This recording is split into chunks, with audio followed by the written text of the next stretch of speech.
Cake for what is this celebration for? Are you from Pak High Commission? What is this? Sir, are you from Pak High Commission? Are you from Pakistan High Commission? Where are you from, What sir? is this? What is this cake for? Occasion क्या है बता? Occasion क्या है? खाली occasion बता 28 लोग मरे, थोड़ा सा बताइए ना, दुख है इस बात का? What is this? आप कहाँ से आए हैं? 28 लोग Where are you मरे, from, बता sir? दीजिए। आप बता दीजिए सर, कहाँ से हैं आप? दुख है इस बात का? Cake for what is this celebration for? Are you from Pak High Commission? What is this? Sir, cake are you for? from Pak High Commission? Are you from Pakistan high commission खाली एक सवाल है मेरा Pakistan Where are you from, What sir? is this? What is this cake for? Occasion क्या है बता? Occasion क्या है? खाली ओकेजन बता 28 लोग मरे, थोड़ा सा बताइए ना, दुख है इस बात का? What is this? आप कहाँ से आए 28 Where are you लोग from, मरे, sir? बता दीजिए। आप बता दीजिए सर, कहाँ से हैं आप? दुख है इस बात का? পহেলগামে ২৬ জন হিন্দুকে ওইভাবে নৃশংসভাবে হত্যা করার পর গোটা দেশ জুড়ে আওয়াজ উঠেছে, এই গদ্দারির উপযুক্ত জবাব পাকিস্তানকে দিতে হবে। এর বদলা নরেন্দ্র মোদীকে নিতেই হবে, ভারত সরকারকে নিতেই হবে। গোটা দেশ সরকারের পাশে আছে এবং সেই বদলা হবেও, সেই ইঙ্গিত বিভিন্ন মহল থেকেই পাওয়া যাচ্ছে। কিন্তু প্রশ্নটা হচ্ছে, গদ্দার কি শুধু পাকিস্তান? পাকিস্তানিদের থেকেও ডেঞ্জারাস গদ্দাররা কি এই দেশের মাটিতে লুকিয়ে নেই? এই ২৬ জনের মৃত্যুর পর সেই মুখোশগুলো একে একে খুলে যাচ্ছে এবং এই গদ্দারদের প্রকৃত চেহারাটা সামনে চলে আসছে। যেমন এই ভিডিওটা, যেটা প্রথমেই আপনাদের দেখালাম, এটা সোশ্যাল মিডিয়াতে ভাইরাল হয়ে গেছে। আপনারা জানেন যে গতকাল রাত্রেই উচ্চ পর্যায়ের বৈঠকের পর নরেন্দ্র মোদী বেশ কিছু সিদ্ধান্ত নিয়েছেন এবং তার মধ্যে অন্যতম হচ্ছে দিল্লিতে, নয়া দিল্লিতে যে পাকিস্তানের এমবাসি আছে সেই এমবাসিটাকে বন্ধ করে দিতে হবে। যত পাকিস্তানি কূটনীতিবিদ আছে সব নিজের দেশে চলে যাও, এবং তখনই মনে করা হচ্ছে বড় কোনো স্টেপ নেওয়া হবে। অথচ আজকে দেখা যাচ্ছে এই ছোকরা কেক নিয়ে চলে গেছে পাকিস্তান এমবাসিতে। এবার সেখানে কি কার্যকলাপ হচ্ছে সেটা দেখার জন্য তো মিডিয়া আছে, মিডিয়ার সামনে এটা পড়ে গেছে। এর পোশাক আশাক সমস্ত কিছু দেখেই পরিষ্কারভাবে বোঝা যাচ্ছে এ কোন সম্প্রদায়ের।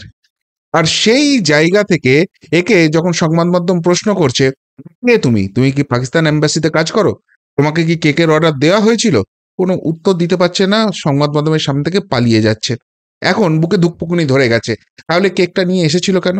এসেছিল একটাই কারণে, যে পাকিস্তান এই যে হিন্দুদের মেরেছো, ভারতবর্ষে ঢুকে হিন্দুদের মরেছো, দুর্দান্ত কাজ করেছো, সেই জন্য তোমাদের আমি বাহবা জানাতে এসেছি, তোমাদের অভিনন্দন জানাতে এসেছি।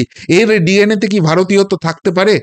এইগুলোই হচ্ছে পাক্কা গদ্দার, এবং যতদিন দেশের মধ্যে এই গদ্দারগুলো থাকবে ততদিন ভারতবর্ষে এই ধরনের অশান্তির পরিবেশ থাকবে। তাই আওয়াজটা জোরালো হচ্ছে যে দেশের বাইরে থাকা গদ্দারগুলোকে তো ফিনিশ করতেই হবে, তার পাশাপাশি দেশের মধ্যে থাকা এই গদ্দারগুলোকে চিহ্নিত করতে হবে এবং তাদেরকেও নিকেশ করার ব্যবস্থা করতে হবে, নাহলে কোনোদিন ভারতবর্ষে শান্তি প্রতিষ্ঠা হতে পারে না। সন্ত্রাসবাদের নাকি কোনো ধর্ম হয় না। এবার আপনাদের আর একটা জায়গা আমি দেখাচ্ছি, যেটা এই পশ্চিমবঙ্গের ঘটনা এবং ইতিমধ্যেই সোশ্যাল মিডিয়াতে খুব ভাইরাল হয়ে গেছে। ওই যে বললাম সন্ত্রাসবাদের ধর্ম হয় না, কেন বললাম কথাটা সেটা একবার দেখুন। যারা এই প্রশ্নটা তুলছেন তারা চোখ খুলে দেখুন। এটাও সোশ্যাল মিডিয়াতে খুব ভাইরাল হয়ে গেছে এই পোস্টটা। প্রথম এটা নাকি পোস্ট করা হয়, এই দেখতেই পাচ্ছেন একটা ছবি, যেখানে রিপাবলিক বাংলার একটা ভিডিও দেখা যাচ্ছে, একটা পোস্ট দেখা যাচ্ছে। সেখানে বলা হচ্ছে যে প্রকাশ্যে নেই পাকিস্তানি কসাইদের ছবি, হামলার সময় সেনার পোশাকে ছিল 4 জঙ্গি। আর সেখানেই মুনসিউর রহমান মুরাদ বলে একজন পোস্ট করেছে।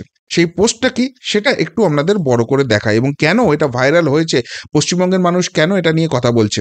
দেখতেই পাচ্ছেন মুসিউর রহমান মুরাদ, সে তার ফেসবুকেও এটা পোস্ট করেছে পরবর্তীকালে, মানে লোকজন এটাকে যখন আইডেন্টিফাই করেছে, খুঁজে তার প্রোফাইলটা বার করেছে, তার প্রোফাইলের লিঙ্ক দিয়ে দিয়েছে, কিন্তু এখনো বহাল তবিয়তে আছে, কোনো রকম পুলিশি কোনো ব্যবস্থা হয়নি।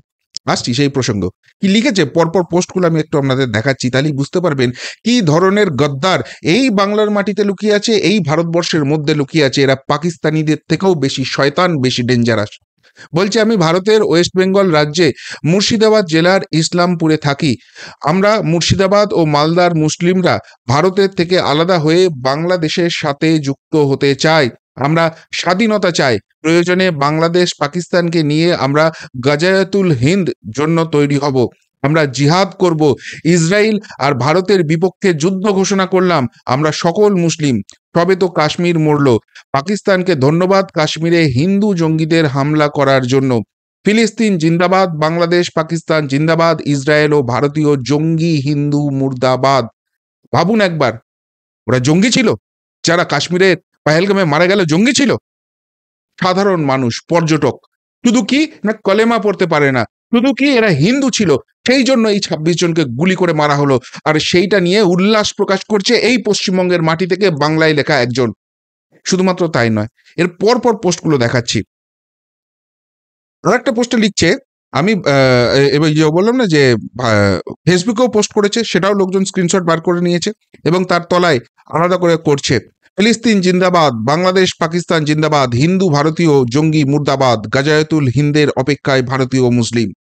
কারা এরা? ভারত ভাগের কথা বলে, ভারত থেকে মালদা মুর্শিদাবাদকে ছিনিয়ে নেওয়ার কথা বলে, আর পুলিশ পড়ে পড়ে ঘুমোচ্ছে। এদের বিরুদ্ধে কোনো অ্যাকশন নেই, এই প্রোফাইল নিয়ে কিছু হবে না।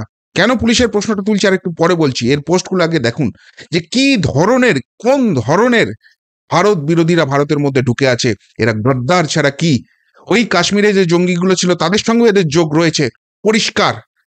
আপডেট, ওয়েস্ট বেঙ্গল মুসলমানদের জন্য বড় সুখবর, মালদা মুর্শিদাবাদ সহ পুরো পশ্চিমবঙ্গে ছড়িয়ে পড়েছে বাংলাদেশের আনসারুল্লাহ বাংলা ও পাকিস্তানের লস্কর ই তৈয়বা। কাশ্মীর থেকেও বড় হামলা হবে খুব শীঘ্রই, ওয়েস্ট বেঙ্গল মুসলিম স্বাধীন হবে। নারে এ তাকবীর, আল্লাহু আকবর। ধন্যবাদ বাংলাদেশ পাকিস্তান ভারতীয় মুসলিমদের পাশে থাকার জন্য। দুনিয়ার মুসলিম এক হও। আমি মুর্শিদাবাদ গুপ্ত আস্তানায় আছি। মুসলিম ভাইয়েরা চিন্তা করবেন না, আমরা নিরীহ কারোর ক্ষতি করব না, সে যেই ধর্মেরই হোক। আচ্ছা, তাহলে ওই যারা কাশ্মীরে মারা গেল, পেহেলগামে মারা গেল, তারা নিরীহ ছিল না? তাদের হাতে অস্ত্র ছিল? তারা জঙ্গি ছিল? নিরীহ কাউকে হত্যা করব না, নিরীহ কারোর ক্ষতি করব না, এত বড় কথা বলছে। এবং যদি এটা ফেক প্রোফাইল হয়, এটা যদি কেউ উস্কানিমূলক করে, সেটাও তো থামানোর কাজ পুলিশের। পুলিশ কি করছে? চোখ বুজে বসে আছে। এর আরো পোস্ট দেখুন। একজন অভিজিৎ দাস বলে সেখানে কমেন্ট করেছে, হ্যাঁ পাকিস্তান তো তোর বাপ রে। স্বাভাবিক, যে কোনো ভারতীয়র এখন এই ধরনের কথা দেখলে তার মাথায় আগুন ছুটবে এবং তার প্রতিবাদ করবে। তখন তার বক্তব্য হচ্ছে, but we want justice of Pahalgam incident sir. পাকিস্তানকে ধন্যবাদ কাশ্মীর জঙ্গি হিন্দুদের হামলা করার জন্য। Well done Pakistan. আমি ভারতের রাজ্য পশ্চিমবঙ্গ মুর্শিদাবাদ থেকে তোমাদের বড় ভক্ত। এভাবে জঙ্গি হিন্দুদের ঠান্ডা করতে হয়। তার মানে যদি কাশ্মীরের ওই 26 জন নিরীহ পর্যটক যাদেরকে খুন করেছে ইসলামী জঙ্গিরা, তারা হিন্দু জঙ্গি হয়, তাহলে ভারতবর্ষে যত হিন্দু রয়েছে সকলেই এর চোখে হিন্দু জঙ্গি। সকলকে নিকেশ করার পরিকল্পনা করছে। এত বড় দেশদ্রোহিতা দেশে বসে করছে, আর তারপরও পুলিশ চুপ করে বসে বসে আঙুল চুষছে, কোনো রকম কোনো পদক্ষেপ নিচ্ছে না। প্রশ্ন উঠছে। আরো দেখুন এর যে প্রোফাইল পিকচার, সেখানে কি ধরনের মিথ্যাচার করছে, কিভাবে ভারত বিরোধী কথা বলছে। বলছে 1947 ভারতবর্ষ ও বাংলা ভাগের সময় সংখ্যাগরিষ্ঠ আমাদের মুর্শিদাবাদ, মালদা, আসামে করিমগঞ্জ ও ত্রিপুরা তৎকালীন পূর্ববঙ্গ অর্থাৎ বর্তমান বাংলাদেশের ভাগে পড়ার কথা ছিল। কিছু হিন্দু জঙ্গি নেতারা আমাদের ভারতবর্ষে চক্রান্ত করে রেখে দিচ্ছে এবং আমাদের ভারতের মুসলমান বাঙালির উপর হিন্দু জঙ্গিরা দিনের পর দিন জুলুম, অত্যাচার ও লুটপাট করছে। তবে অনেক হয়েছে, এখন সময় এসেছে আমাদের স্বাধীন হয়ে বাংলাদেশের সাথে যুক্ত হবার। মালদহ, মুর্শিদাবাদ, আসামের বারাকবেলি, করিমগঞ্জ ও ত্রিপুরা সহ মুসলিম বাঙালিরা বাংলাদেশ যুক্ত হওয়া। আমি আজকে স্বাধীনতা ঘোষণা করলাম ভারতের বিপক্ষে। এই রকম ভারত বিরোধী, ভারতের শত্রু এখানে বসে আছে, আর পুলিশ কিচ্ছু করছে না। কেন পুলিশের কথা বারবার করছি? গতকাল আমি একটা প্রতিবেদন করেছিলাম যে মালদায় বহিরাগতরা ঢুকছে, দুষ্কৃতীরা ঢুকছে, সেখানে মন্দিরের উপর আক্রমণ হচ্ছে, হিন্দু বাড়িতে লুটপাট হচ্ছে। এই জন্য একটা হিন্দু এলাকায় তারা পুলিশের সঙ্গে কথা বলে, পুলিশ নিরাপত্তা দিতে পারছে না বলে স্থানীয় বাসিন্দারা ঠিক করে তারা পালা করে করে সেখানে রাত জেগে রাত পাহারার ব্যবস্থা করবে। আর সেই রাত পাহারা দেওয়ার সময় দুজন হিন্দু যুবককে কুপানো হয়। একজন সেখানেই মারা যান, আর একজন মৃত্যুর সঙ্গে পাঞ্জা লড়ছেন। এই খবর করেছি বলে গতকাল রাত্রে সাইবার ক্রাইম থেকে আমার কাছে ফোন চলে আসে এবং আমাকে চেপে ধরার চেষ্টা করা হয় যে এই খবর কোথা থেকে পেলে, কেন করলে, এটা থেকে এই হবে ওই হবে। আমি যখন পাল্টা চেপে ধরি, ভয়ে ফোন কেটে দিয়েছে, সেটা অন্য ব্যাপার। কিন্তু আমার নাম, আমার বাবার নাম, আমি কোথায় থাকি, সব ঠিকুজি গোষ্ঠী সাইবার ক্রাইমের কাছে আছে। তাহলে আমি শুধু একটাই কোশ্চেন করেছিলাম, এই খবরটা কি ফেক খবর করেছি, ভুল খবর করেছি? কেন ফোন করেছেন আমাকে? কেন এই প্রশ্নগুলো করছেন? তারপর যা বলার আমি বলেছি। কিন্তু আমার প্রশ্ন হচ্ছে যে আমি মনিটরড হচ্ছি, আমি সেখানে বলুক আজকে পুলিশ যে না, দুজন হিন্দুকে কোপানো হয়নি, তার মধ্যে একজন ওখানেই স্পট ডেড হয়নি, আর একজন মৃত্যুর সঙ্গে পাঞ্জা লড়ছে না, বলতে পারছে না তো?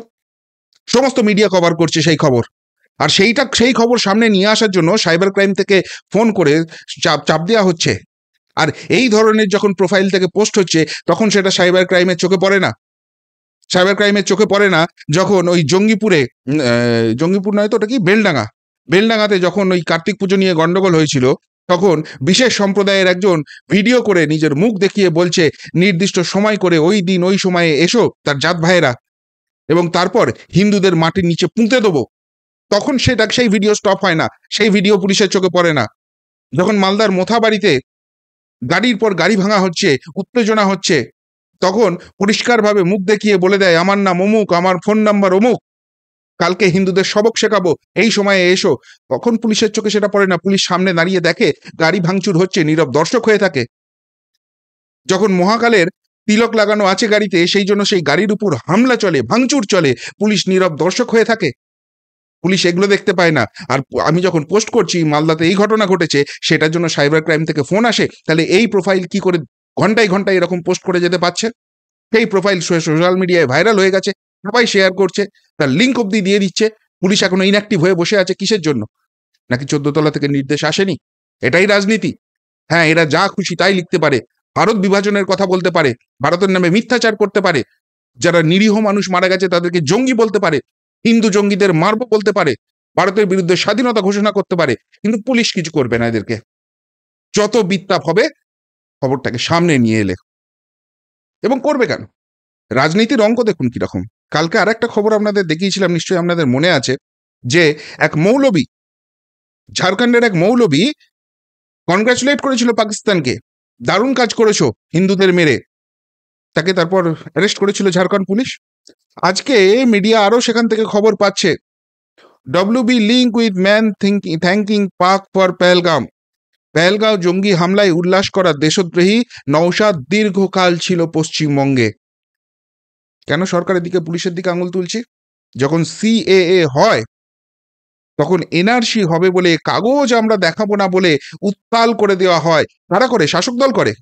স্বয়ং শাসক দলের সর্বোচ্চ নেত্রী লিড করে যে না, কাগজ আমরা দেখাবো না। আর এই রকম জঙ্গিরা ঢুকে থাকে, এই রকম একজন পোস্ট করতে পারে পশ্চিমবঙ্গ থেকে। দেখুন একবার অবস্থাটা।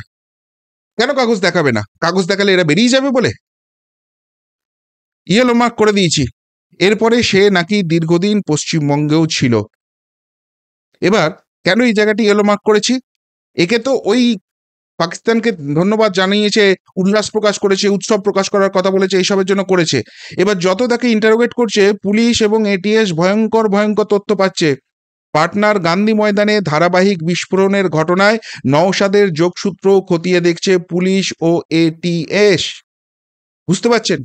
পাটনার যে গান্ধী ময়দানে সিরিয়াল ব্লাস্ট হয়েছিল তার সঙ্গে এর যোগ থাকতে পারে, যেটাই এইসব তথ্য উঠে আসছে।